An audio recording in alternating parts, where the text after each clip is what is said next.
All right. Hello, everyone. Welcome for our second webinar about trail building skills. Kathy, I will be coordinating the Take Care of Your Trail campaign for 2024. I'm very excited about those webinars, especially because we have two amazing experienced guest speakers tonight. I will let Christoffer and Sylvain introduce themselves. If Christoffer, maybe you would like to start? Yes, I will. Thank you, Kathy, and thank you for inviting me to be a part of these great webinars. I'll hopefully contribute as good as I can, and maybe you'll get to know more about what we are thinking about this. As said, my name is Christoffer. I'm from Denmark. As you know, it's not the most hilly or mountainous country in the world, so I'm pretty used to work in the flatlands and with a lot of dirt and hillsides that are not that steep.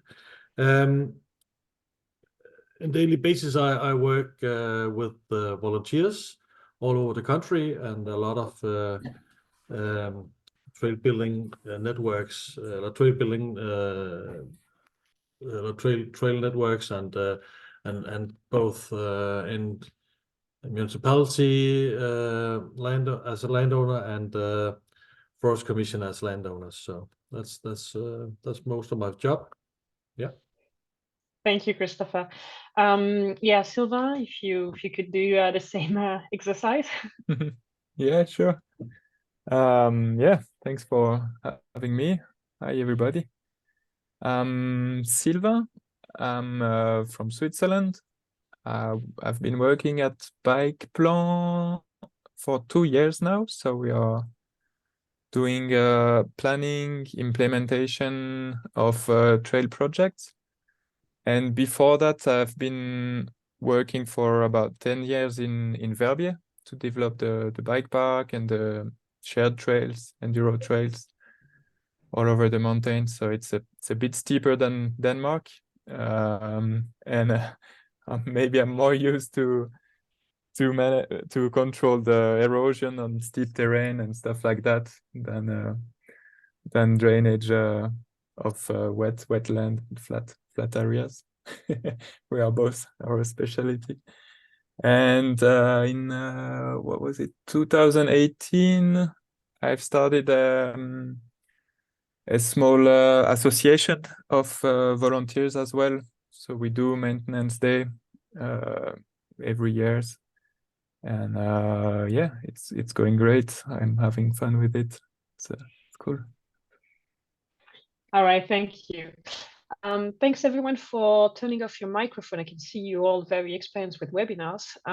This been registered for YouTube, so it will be available in a few days, and we will also send you this presentation by email in a couple of days, so you will be able to access it easily.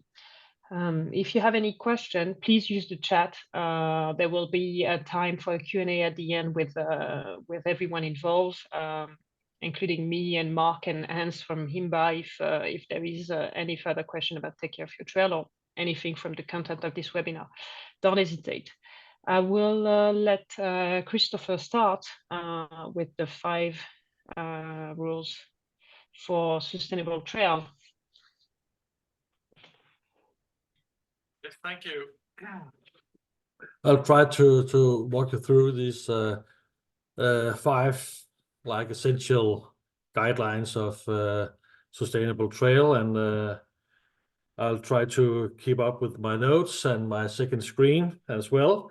The very first one is I'll just mention the first the 5 of them, and then we'll turn the slides afterwards.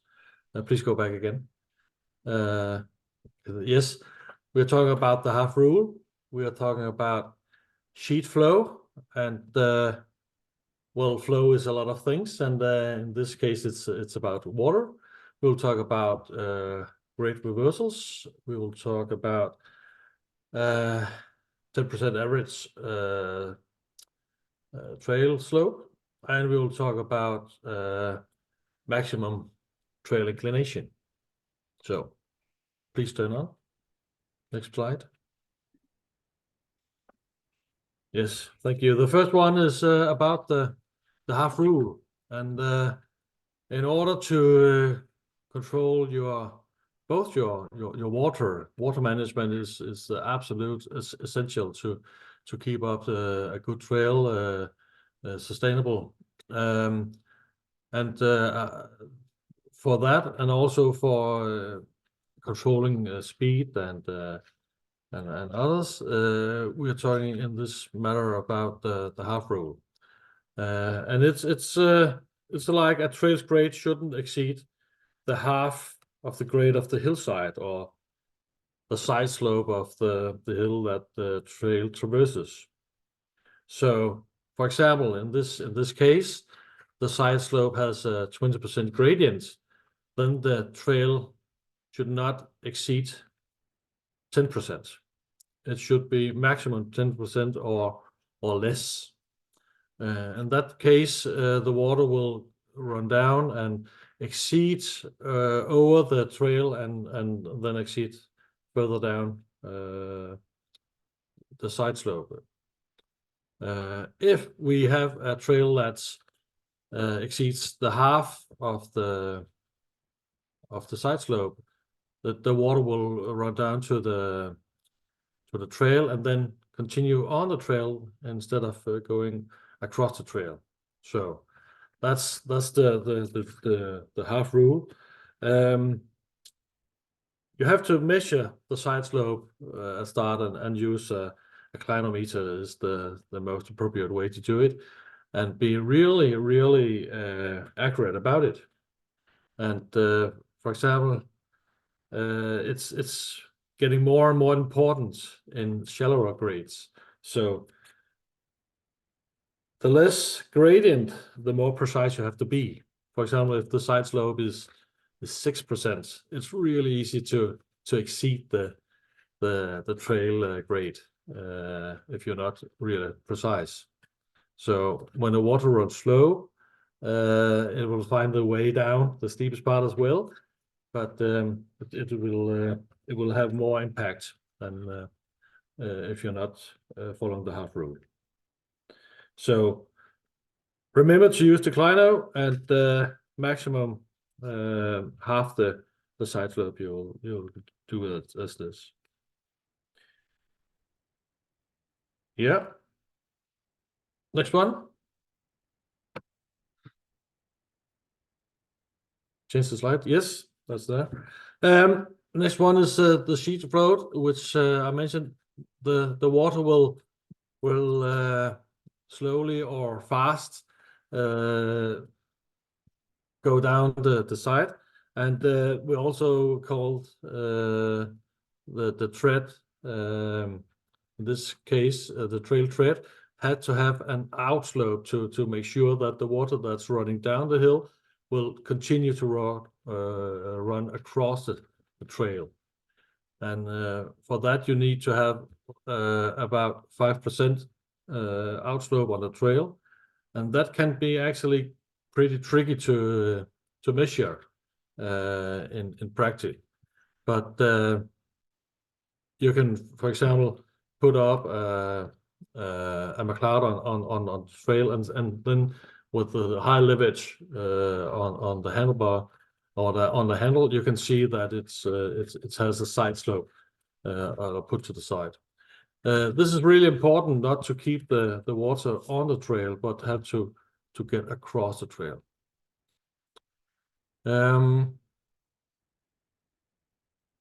With 5%, it's not feels like it's a lot, but it has to be like 5% for being enough for the water to run through. Yeah, and you can change it. Yes. Next one here is the grade reversal, and like it said, it's like you're reversing your trail's grade, and this should be done several times along a trail, and this for like make the water drain out in several areas of the trail. If you look at the picture, you can see all the blue arrows is where the trail is like that's trail reversals, but it could also be called grade dips or drainage dips or rolling dips or trail dips. So it's all these places where the trail dips down.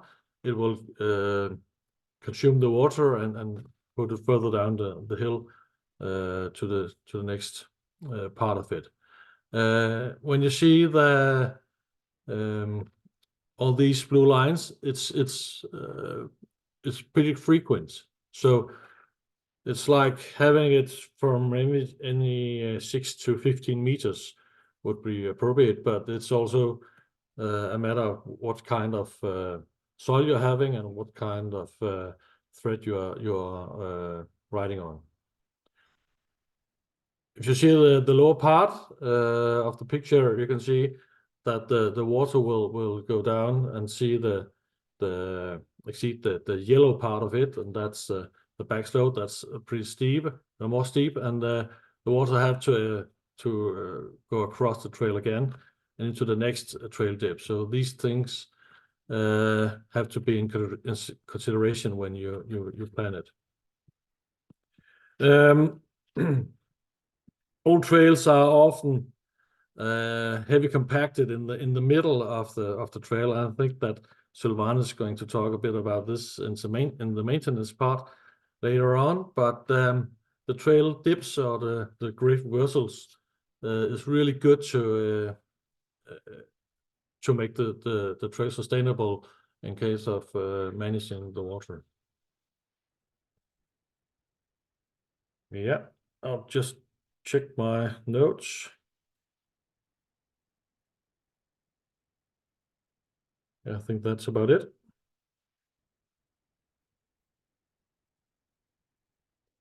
Next one, please.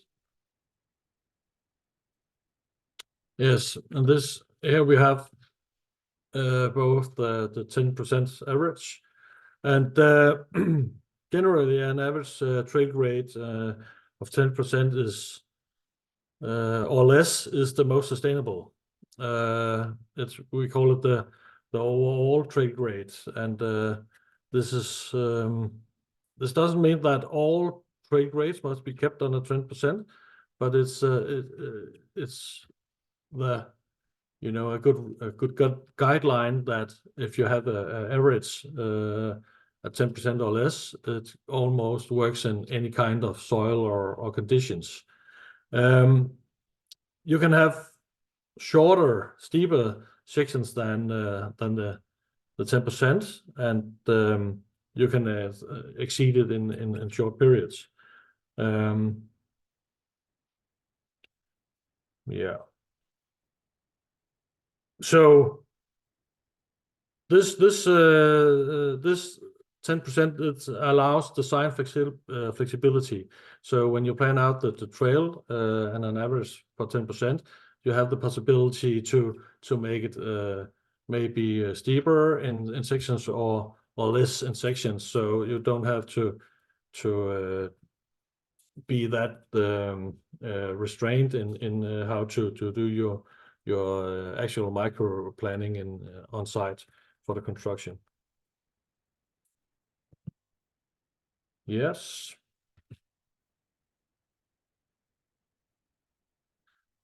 The average of 10% will also be really good for the part of the trail dips, because you can in short terms or short periods had it to be more or less steep without exceeding, for example, the 15% or 20% inclination on trails, which make the sustainable less. Yeah, and as you see on the picture on the left side, if you make the the trail too steep and in too long sections, and erosion will be having easy to erode the trail. So, for example, on the left picture, if there has been more, if they have been combined with trail dips or grid reversals in this, the water would been put out to the side instead of steep continuing draining down in the middle of the trail. That's also me go into the maximum trail inclination, because the maximum grade is the steepest section of the trail, and you have to consider this as typical to be around 15 to 20%, or else it will be too steep, for example, to climb, and this has to be in shorter sections. Yeah. The maximum sustainable trail grades also can be different according to which tread you have. If you're on a rock slab, for example, it's much more strong to both to ride on and for braking and for water erosion, for example. So the soil type is something really to take in consideration about what your maximal trail grade is. Yeah, I think that's about it for now for my part. Thank you very much, Christoffer. So as we can hear, most of the rules are around water and steepness of the trails. But yeah, if you, as Christoffer said, if you follow most of these rules, if you get close to those rules, you shouldn't have any water or erosion, or not too much problem, and not have to come back too often for maintenance or building it. So it's just basics, but it's pretty interesting to apply it to a trail and see how sustainable and how long your walk will last in time. I will give now the mic to Sylvain for the trail inspection part. All right, thank you. Yeah, so I'll follow up with the next two topics. We have the first part about trail inspection, and then we have a few basic tasks that you can organize during your dig days. But yeah, first I'll focus on trail inspection. I have kind of two scenarios I want to talk about, and the first one, maybe it concerns more dig leaders or people that needs to talk with municipality or landowners sometimes, but it's a tool to control your trail status and the issues you can encounter on your trail or trail network. I think you can go to the next one. Yeah. So it's a really good system to have to be able to talk with landowners, because landowners or municipality, they are always scared about their responsibility to have trails on their land. And if you can prove that you are controlling the situation, that you have a maintenance planning, or you do regular control to know how the trail looks, then they are more keen to agree on having trails and let you do the trail building or the maintenance. So I think it's quite a good tool to show responsible authorities. So this first one would be like the maintenance planning you are planning on having. So it needs to be adapted on the type of the trail. This is just an example for, let's say, one trail or one type.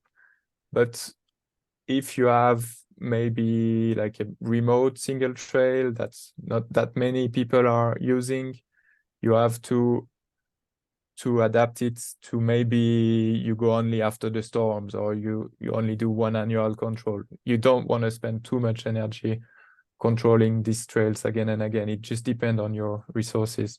But if you have, let's say, like a jump line next to a city, something that is a lot more used, maybe you want to do a lot more control and security checked. So it will need to be adapted to the situation. And on the next slide, you have the kind of protocol that the guy that is checking the trail would have to fill up. So it's just a proof of control that the tread that has been controlled, maybe the drainage has been controlled.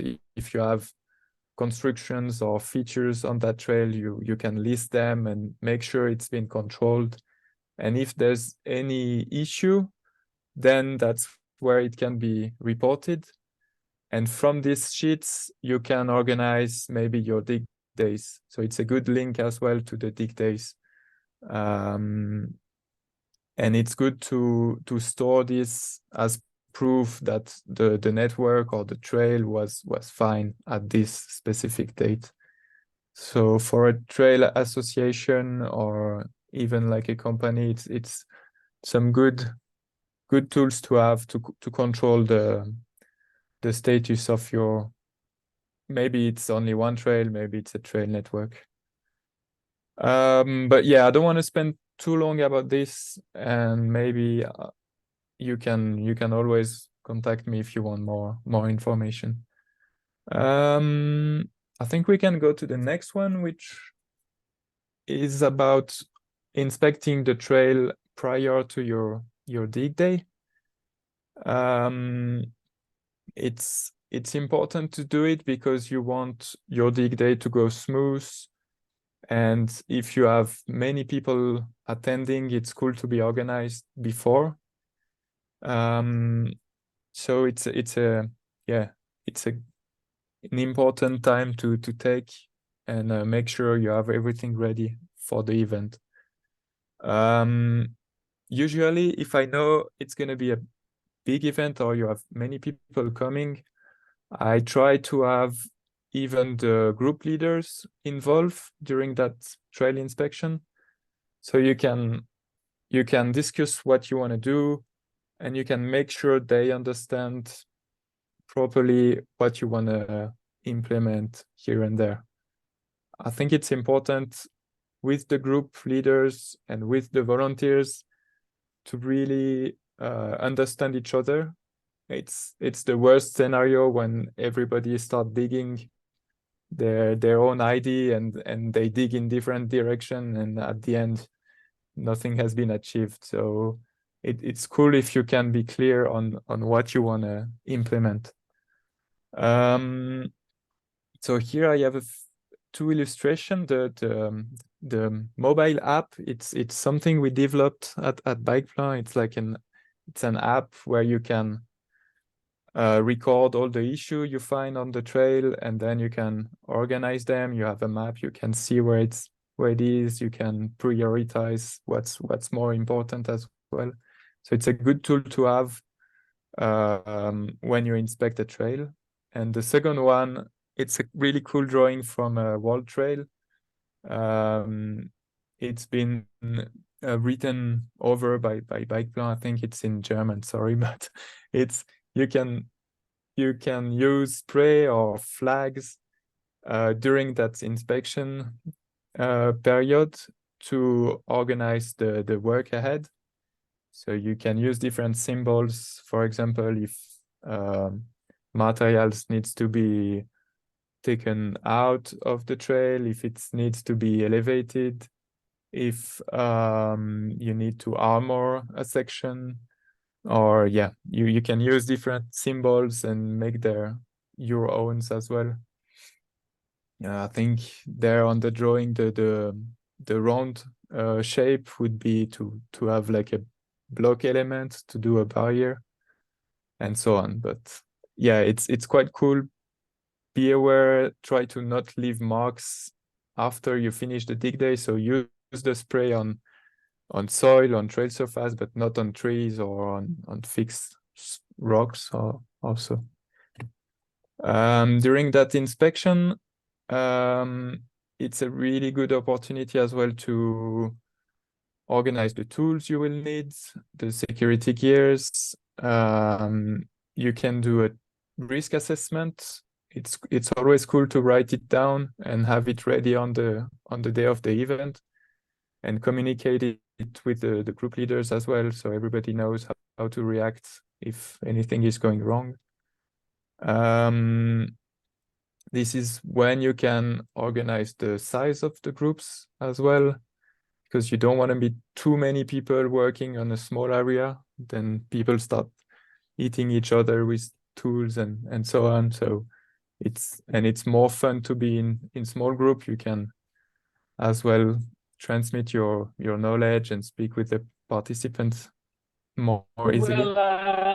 We will dive into that part, the tools, the risk assessment, the group size, and we will go into more details in the third webinar that will take place on the 2nd of April. Right. You will all have a link for it, but we will go in more depth in this part of the organization of a dig day in the next webinar, because we agree with Sylvain. This is an important and interesting part as well to have the best experience for everyone and make it fun.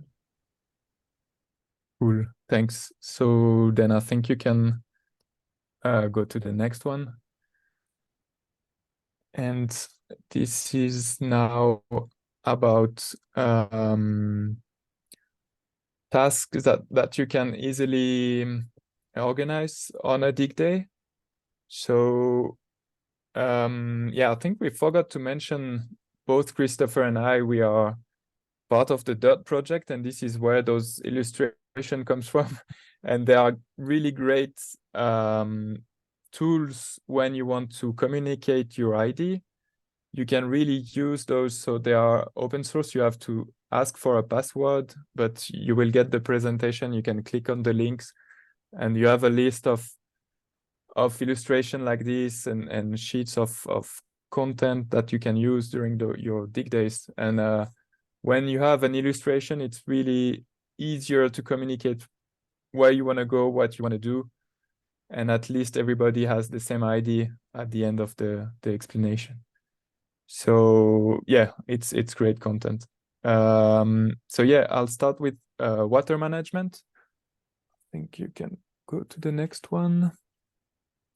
Christoffer has already mentioned it in his part, but it's something, yeah, as he said, it's one of the most important topic if you want to make your trail sustainable, and it really needs to be cared about. So I think it's the first thing to think about when you're looking at the trail. And it's usually people are doing it pretty minimalistic. So as we can see on the graphic below, where the hits are hitting the drainage, if it's doing too small or too short, it's not smooth to ride through, and it's not sustainable as well, because the drainage will start to collapse, and then the water will just follow the trail. So it's good to put quite a lot of energy to do some long, round drainage, so that they are smooth to ride and they are not being hit by the wheels every time a rider passed through. And you can even, so when it's getting steeper and steeper, you can even reinforce those drainage, so pave them with stones, and that will make them super strong. And it's good to take the time and energy. If you have volunteers, it's good to do something that will last in time. On the right side, it would concern more Denmark and those kind of countries. So if you have flat trails and water is stagnating, you can elevate the trail. Here again, it's some hard work, and you need a lot of hands to carry stones and import material maybe to make the level of the trail higher. Yeah, 2 examples of drainage, water management. You can go to the next one.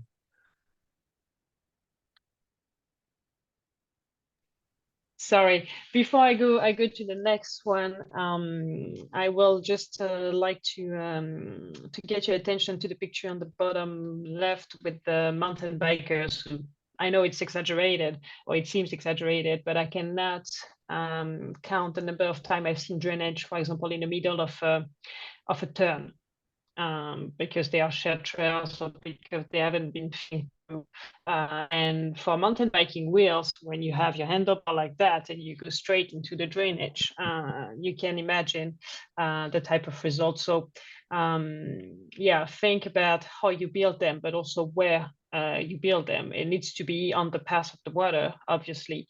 But bringing sometime a bike to a dig day, it might not seem the first tool you may need, and it might not be the most practical tool you may need on a dig day, but it actually goes a long way to try something while you're digging it or while you maintain it, and to see if it really works or if it doesn't. And having a bike length or having someone riding yeah, your drainage or something, and see, okay, is it really that big of a step, or is it that dangerous, or will my wheel get stuck in it?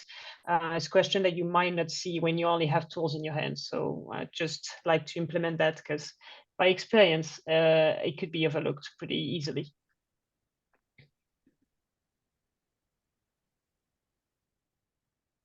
Yep, excellent. Corridor clearing as well. It looks like an easy task, and maybe people are not super motivated to do it, but it's super important when it comes to security, visibility, and even fun, because it's not that fun to have branches slapping on our face when we ride. But it's something where you can make as well other people participate. Sometimes you have smaller kids or people with less that are less strong, and they can all grab a clipper and start trimming branches and vegetation. I think it's good for any kind of tasks to really explain what's behind the tasks, not to make it too boring, because if you just order people to do so, then they will yeah, they won't be too excited to do it. But if you really explain what's behind it and the security reason and so on, and teach them how to do it properly as well, without harming the vegetation.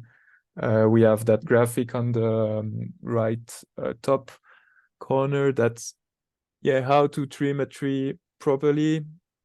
And then people are getting interested, and they are happy to spend their day or half day doing that. Think about fall zone as well. This is the right time to do it. So when you trim vegetation, so don't leave pointy sticks out of the trees. And as well, you can benefit from that time to clear the surroundings of the trail. If you have a feature or something where people could fall, it's good to clean the environment around. So any stone, any pointy stick that could be dangerous, it's a good time to do it. So and here as well, it's a task where you can involve anybody that is not fit to carry huge stones or dig ground. They can do that. Yeah, go to the next one. Yeah, I will just have also look up for corridors. We tend to do ground and around, and maybe the size, the height level of a mountain biker. Some share trail, depending on the country where you live, probably, but some share trails are also for horse riders. And the rules for horse riding corridors is usually 2 meters 50 high minimum, so they can pass everywhere, because, well, horses are very much higher than mountain bikes. So just yeah, think about looking up, and not only doing the work for you, but also doing it for other users goes a long way as well. that's it. And just wait a sec. Sorry. Something else. No, it's a good task as well for people that are maybe less strong, but it could be dangerous depending on the tools you have. So it's good to give a good security briefing and make sure people knows how to use the tools.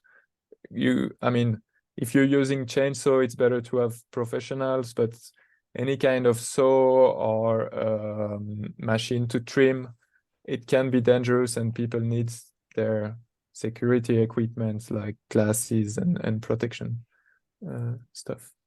Yeah, So, we'll yeah. go into depth that in the third webinar as well, how to use the tools, who can use them, and maybe the type of tools as well. Because, for example, when I say 2 meters 50, you're like, well, that means we need a ladder or something specific to go there. And there is actually tools that will allow you to do this kind of work without having to use a ladder. Not everybody knows them, so we will address that in the third webinar, because we think it's also a pretty interesting topic, and there is so many of them to know and to have or to borrow if you need, depending on the work you need to do. Can I have a comment? Yes, sure. The one before about the corridor, because when you're trimming the corridor, it's also about securing the line of sight. So try to kneel down or sit down on the trail and see how is the line of sight in that height. Because if you have like kids on bikes, they're not at the same height as you on the bike. So make sure that the line of sight also is good for kids or maybe adaptive riders. That would be really good. Yeah, thanks, Christoffer. That's right. Yeah, now we have berms and turns. So we tried to keep some basic tasks here that we are presenting, because if you want to do some too much building during Volunteers Day, you can have some liability issue. You really want to make things that are solid. So that's why we don't propose to build jumps here, for example, on a Volunteer Day. And berms, it starts to be a little bit of a building if you want to elevate the turn.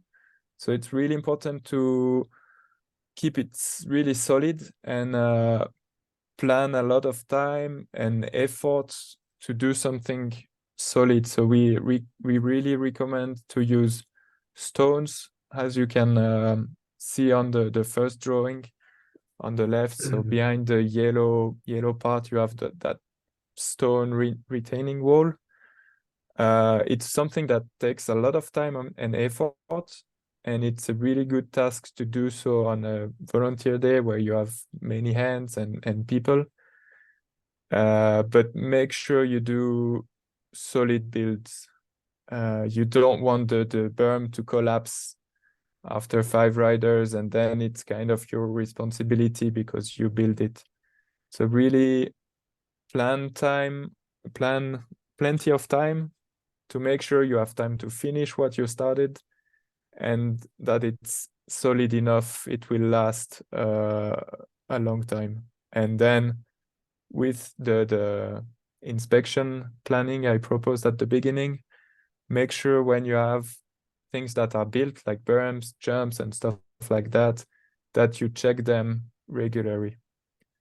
Berms, you have to think about drainage as well. So on those graphics you can see there's always a drainage before, after the berm, on top of the berm as well.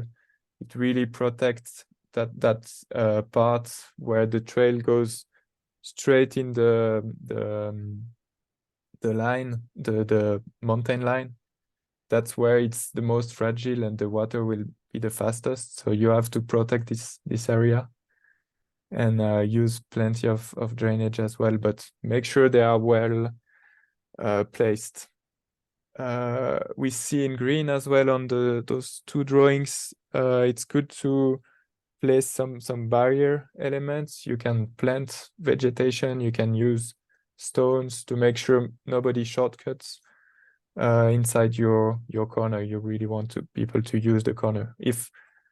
Normally if the corner is rightly shaped and it's smooth, people should follow the trail, but you never know. There's more and more people tend to go the short way. So make sure you spend some energy blocking those inside line as well. Yeah, I think we can go to the next one.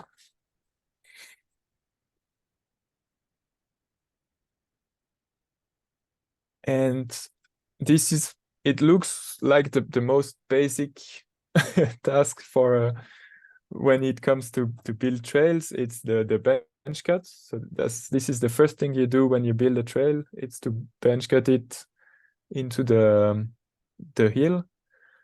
But most of the time, people, when the material they dig, they just think that by putting it on the side of the trail and compacting it a little bit, it will hold. But most of the time, this material start to slip away, and then your trail gets narrower and narrower, and yeah, it's not that fun of riding those trails that's always collapsed on the side, and it's tricky. It's where people crash. So if you want to fix this, you have two options: or you dig more into the mountain, or you can use retaining walls. Those are some super long, and it needs a lot of effort to build those walls, like on the right side. So you have to pre-dig to find a flat, solid bottom, and then you can start piling flat stones to realign your trail and make sure it's solid. So it's a lot of energy, but it's really worth doing it. Then your trail goes back to his normal width, and it's more fun to ride. And this kind of technique will last in time. You can also use woods and sticks. That's what people usually do. But same here, after a few years, you never know when it's going to be rotten. And then when riders lean against and then it collapsed, it's kind of your responsibility as well, because it's your dig. So yeah, plan plenty of time, plenty of people to dig this kind of it's not even features, but to organize those tasks with volunteers. Same, it's taken from the DIRTT project, and there's plenty more material to help you understand how it's done, and as well to help you make people understand how to do it during those days. So go check out the DIRTT project on the IMBA Europe website. If I'm right, I think I'm at the end of my part. And yeah, maybe to finish, I can just sum up, but I think it's really good to explain why you do what you're doing to the people that comes to the volunteers day. They really want to get some knowledge out of you. You shouldn't give orders and then people start doing, but they don't know what they're really doing. So really explain the situation. It's cool to understand what's the cause of what you're doing. You can give different solution and point what's the best according to you, what's the best to implement today, but really involve the people in the thinking. It's what they are here for. And you will see that young people or teenagers, they are tempted to build jumps and big berms, and they always want to build crazy stuff. And sometimes they can feel a bit frustrated if you stick to basics. But if you give enough background information and you you invest them in the thinking, maybe it's easier for them to participate and be motivated during the day. But yeah, building big jumps and stuff like that, it's sometimes tricky when it comes to responsibility and liability. So yeah, thanks for hearing me. Thank you, Sylvain. We'll pass. Well, you will keep talking because I have the common mistakes and challenges question for you. So the first one I know is for you because this is how to deal with a very steep trail or terrain. Do you go straight into the slope or what do you do? Yeah, how to deal with steepness. Yeah, you have two options. I would say steep is always not the most sustainable. So first you should try to reroute the trail and make a design that's according to the rules that Christoffer gave us. But sometimes you need permission as well. So if you have to do something during that day and you don't have permission to go left or right, then you have to reinforce the trail. Make sure the drainage, you have plenty of drainage and that they are strong enough to resist the riders. And then you can start armoring the trail. It's quite some work. It's some stone work. So hopefully you have the material where you are, and then you can start like the Romans used to do, like paving roads. So you stick rocks into the ground and you go like this, but you can do like 2 meters a day, or you don't go super fast with those techniques. Thank you, Sylvain. Well, the next one is a bit the other way around, and this is more for Christoffer terrain. How to handle flat trails and specifically wetlands. Yeah, right now we can just look outside our windows in Denmark and see that we are pretty much almost flooded everywhere. We have a lot of trails that's actually closed down because of water at this moment. It also means that trails that we thought were on safe grounds isn't, and the groundwater is so high right now that several passes, sections of the trail need to be raised. And we saw a picture before with a raised trail, and it takes a lot of work and to raise the trail in wetlands. And you also have to take in configuration when you do that the water have to drain through the raised trails also. So that's takes a big effort to do that. But as I mentioned, it takes, you have to be actually really skilled to plan the trail in flatlands, because the water runs slowly, but still makes its erosion. So always try to find like high grounds in the areas and place the trails on even it's slightly higher than other sides. It's what you have to find these high points of your surface and put it up there. Of course, it's the best to not build in completely flat grounds, because you have the water standing still a lot of time. So try to find even just gentle slopes will help you to drain the water. So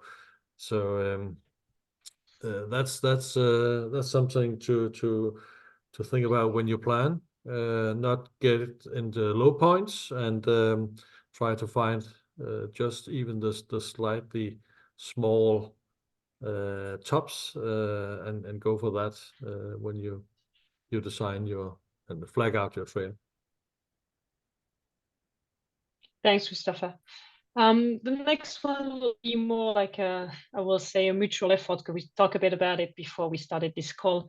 What is appropriate in terms of building and maintenance for single user versus multi-user trails? By single user, I mean if it's only for mountain bikers, and by multi-users, I mean shared trails, obviously.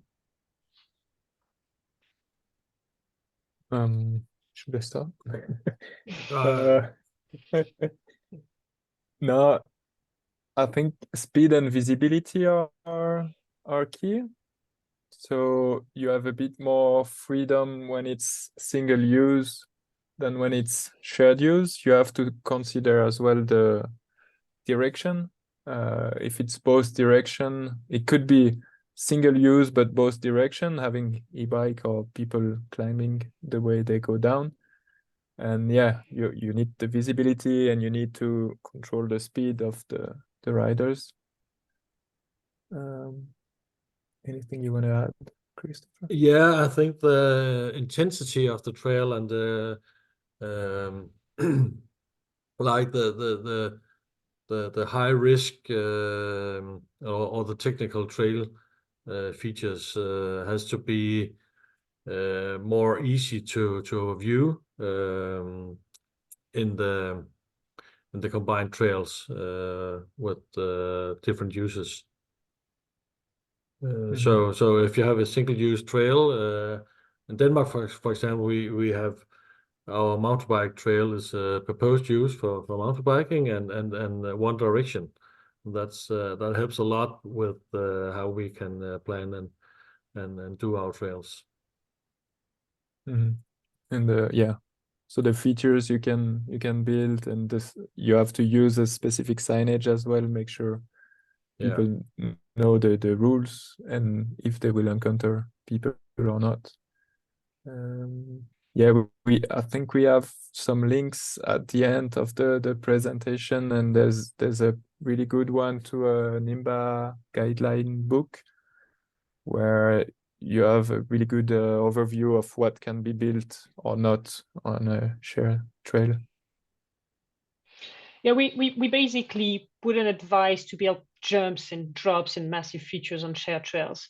It could be possible because you have the terrain could allow to have drops or jumps. It could be a more natural type of features, but as you said, visibility, speed approach, landing visibility, and stuff like that are highly important. You cannot have a blind jump on a shared trail. That means that once in the air, you're going to discover that somebody's on the other side or something like that. And this is, it may sound like we don't have to say this, but this is actually amazing how many times you actually have to say these kind of things, because people get very excited when they dig.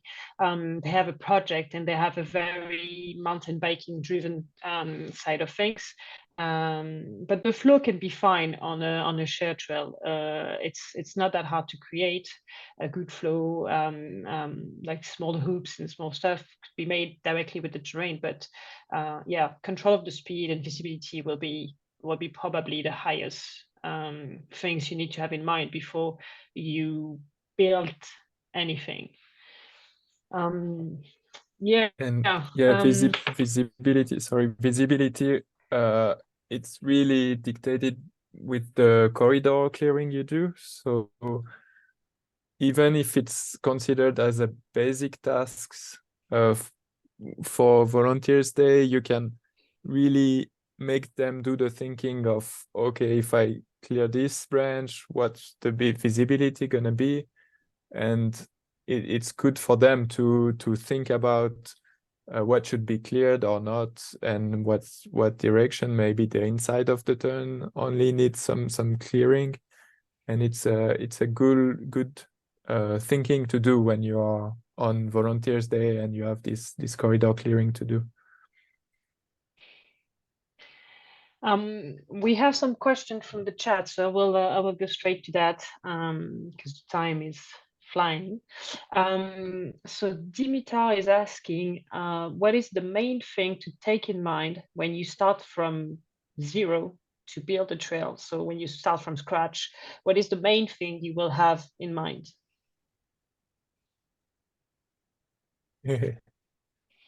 There's a lot of things to have in mind, but doing a good assessment is very important. But most of all, you have to get allowance to do it, even to enter the area for looking for trail opportunities. So get allowed to do it. This is the very first thing I would take in mind. Yeah, and then you can start zoning the places where you want to go, where you don't want to go, where you're not allowed to go.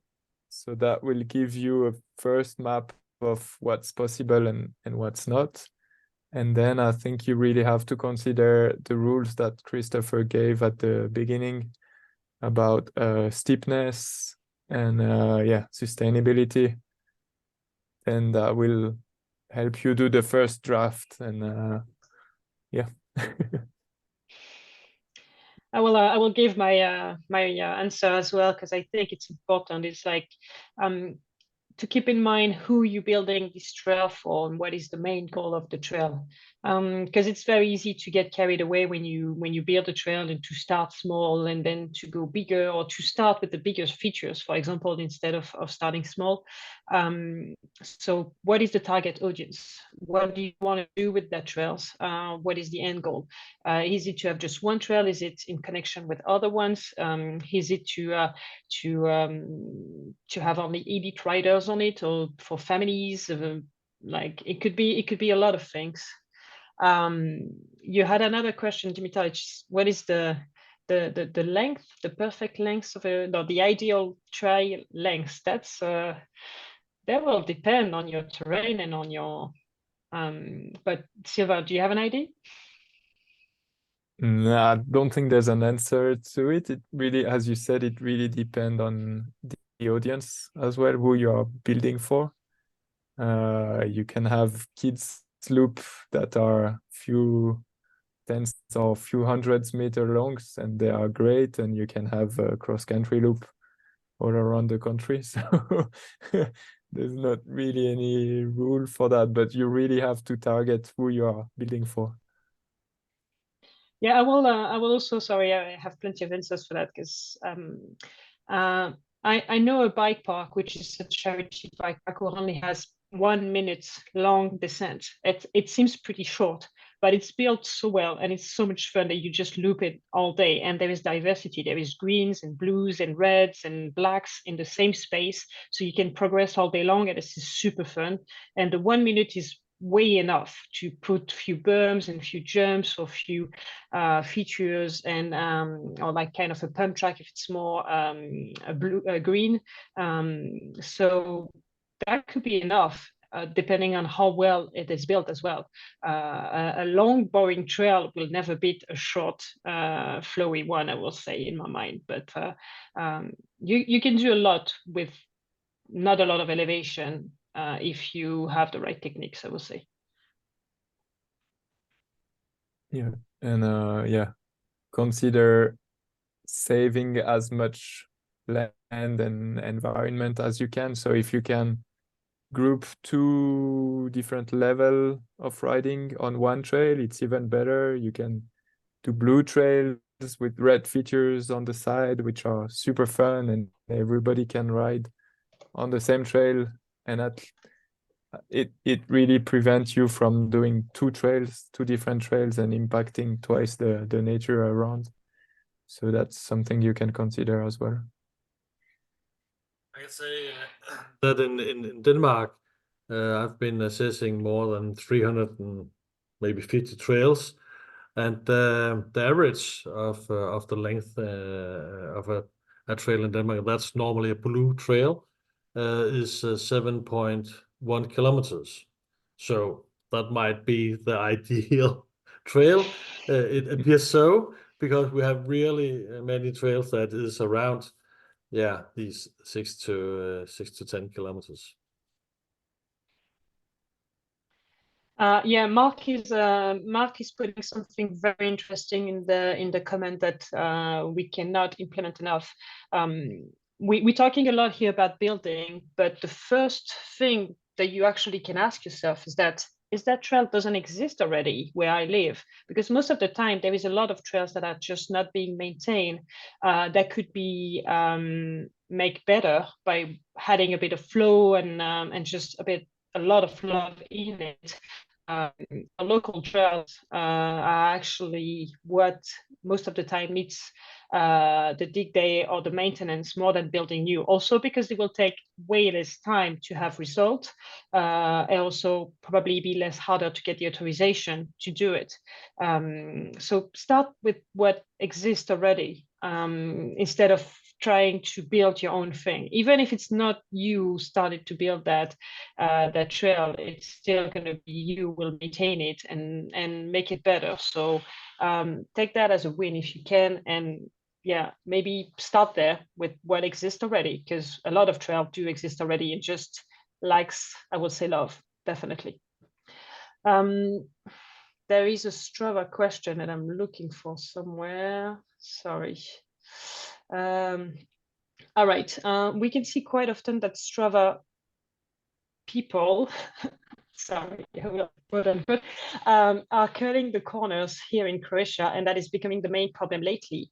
I would say drainage is not even close to that issue. Do you see the same tendencies in your countries? And what about raising awareness of that practice in order to preserve the trails? That's Jveran. Yeah, it's quite spot on. I think where we live is also maybe not as problematic as water, but still it's quite a big problem.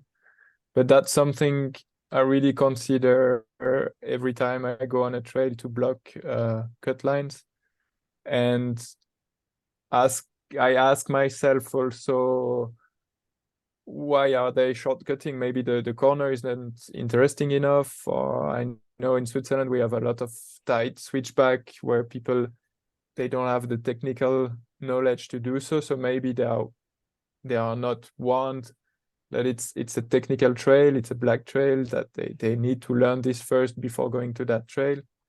Or yeah, they just want to be the fastest down the bottom, but still it needs to do some blocking and education also, I think, in parallel. When you do the dig day with volunteers, invite as much of the community as you can, the local clubs, the shops, even the people you don't know, open to everyone. And yes, do spend a lot of time closing those cuts and explaining why, and showing the line. Maybe, as I say, bring a bike. You can show the line, or you can experience yourself the line with the bike, and maybe we'll see why this is easier to take the shortcut, and maybe what you can do about that term. But spend a lot of time closing cuts. This is really a volunteer task. It's something that goes a long way in terms of education and in terms of sustainability for your trails, because also those cuts will usually attract water in the long term and create a whole lot of problems. So that's something that is easy to do with volunteers enough, but is also very high value, I would say. And yeah, and it's a great opportunity when you are during those dig days to educate people. I mean, most of the time it's not people that are closing the shortcuts that are reopening them and riding them, but yeah, if you can educate people on the respects to have when they are riding a trail, maybe they will transfer this knowledge to their friends and so on, and then yeah, you can educate the community around. You can create content as well, videos, photos, interviews during those dig days to kind of try to educate and produce content as well. Troy's got a question. I'm sorry, it might be a bit technical for me. I'm not sure my English is at the level to understand it, but I will try to deliver it to you. And if you understand better than me, please do answer. What are your ideas about decay and steel corrosion on TTF in relation to periodic inspection? Does that ring a bell, guys? I don't know what TTF is actually. technical trail feature, but I couldn't hear the question. The sound fell a bit out. Oh, sorry. I'm gonna say it again. Obviously, I don't have it in front of my eyes now. What are your ideas about wood decay and steel corrosion on TTF in relation to periodic inspection? So what do you think about wood decay and steel corrosion, Lucy? Yeah, I don't have a lot of experience on steel corrosion, but wood for sure. I know it doesn't last as long as we think, and most of the time, if we say you do a trail support on the side of the trail with wood, you will use a huge piece of wood to go along the trail, and then you will use 2 small sticks to fix this piece, and then it's going to be the sticks that will be rotten and collapsed, and then the whole thing will go down. So it's not about the huge piece of wood you used, but really those 2 sticks. And yeah, it's not that long. I would say every 2 or 3 years, depending on the weather, for sure. If it's a dry country, maybe it lasts a little bit longer. On steel, I don't have any experience. David is asking, do you recommend any type of dust binding additive? Same, I'm not sure I get the question, but maybe one of you guys see what he means by that.